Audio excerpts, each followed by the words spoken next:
Aujourd'hui, Romain Daubry, on commence avec vous.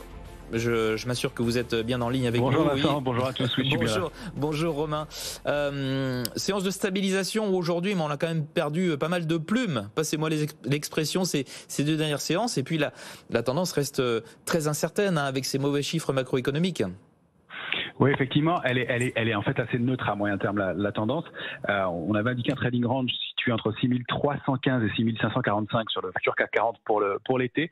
On l'a débordé un petit peu par le haut avant pour l'échéance des marchés dérivés du mois d'août, et on a consolidé juste de façon très technique juste après l'échéance des marchés dérivés qui s'est tenue vendredi, pour la nouvelle échéance du mois de septembre.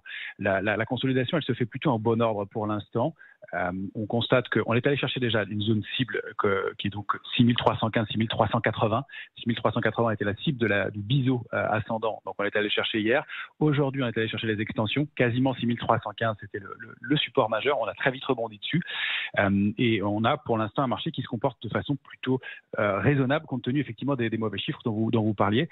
Beaucoup dans l'attente probablement du rendez-vous de Jackson Hole en fin de semaine, pour lequel on aura des précisions, mais peut-être pas de changement majeur dans l'évolution des politiques monétaires. En tout cas, on a un peu de pression baissière détectée jeudi dernier sur l'Eurostoxx.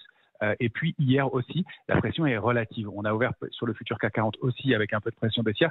5000 contrats futurs ont été ouverts au cours de la baisse de près de 2% hier, à 80%. C'est un peu de pression, ça n'est pas énorme. Et donc, on va chercher des cibles techniques et on rebondit assez vite, probablement déjà un peu de prise de bénéfice dans ce mouvement. Ce qu'on peut dire aussi, c'est que les volumes sont assez moyens. On a baissé avec pas beaucoup de volume, c'est-à-dire que l'alerte est assez canalisée. Et on a ouvert en revanche la semaine avec un nouveau gap baissier hebdomadaire. Ça, c'est important, c'est un signal d'arrêt dans la tendance. On a ouvert sous 6485 points. Donc on est encadré par deux gaps baissiers dans les deux cas. L'un qui a été comblé, c'est celui du 13 juin, et puis celui du 22 août. Et je pense que ça va être le cadre, quels que soient les indices, pour les jours à venir au moins, et probablement pendant quelques temps.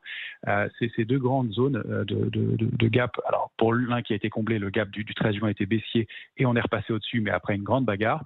Et puis là, on a ouvert un gros gap hebdomadaire, et si on n'arrive pas à le combler et à le déborder rapidement, ça va être et d'ici la fin de la semaine, mettons, ça va être un vrai plafond de verre. Donc pour l'instant, à moyen terme, 6315, 6545. Du côté des couvertures, on a des portefeuilles qui sont relativement protégés, mais avec une position ouverte qui est faible. C'est-à-dire qu'on a la moitié du nombre d'options ouverts habituellement au mois de septembre à cette époque. Là, il y a 32 000 contrats d'options ouverts. En septembre 2021 ou en septembre 2020, il y avait plus de 60 000 contrats d'options ouverts. Donc, on est relativement protégé, mais avec pas beaucoup d'intérêt. Donc, trading range pour l'instant, 6315, 6545. On va avoir des répliques baissières probablement compte tenu du mouvement, mais on ne se précipite pas pour revendre, peut-être dans la zone 6408, 6433, pour des petits retours vers 6367, 6380. On peut aussi former des stratégies d'achat, et on va se méfier d'une dernière chose, un signal important. Le VIX a ouvert en gap haussier, donc l'indice de la volatilité aux États-Unis. Or, on sait que tous les gaps ne sont pas comblés, sauf sur le VIX, où c'est le cas systématiquement. Alors, à plus ou moins brève échéance, mais on va se méfier du comblement de ce gap, c'est-à-dire d'une baisse de la volatilité et donc d'un petit regain haussier qui pourrait se produire peut-être à la faveur de Jackson Hole ou avant, mais en tout cas, des rebonds qui peuvent être importants. Et on voit déjà que le rebond de ce matin est assez important. On prend déjà plus de 80 points depuis les points bas, donc l'alerte est très canalisée. Merci Romain Daubry chez Bourse Direct. Stéphane.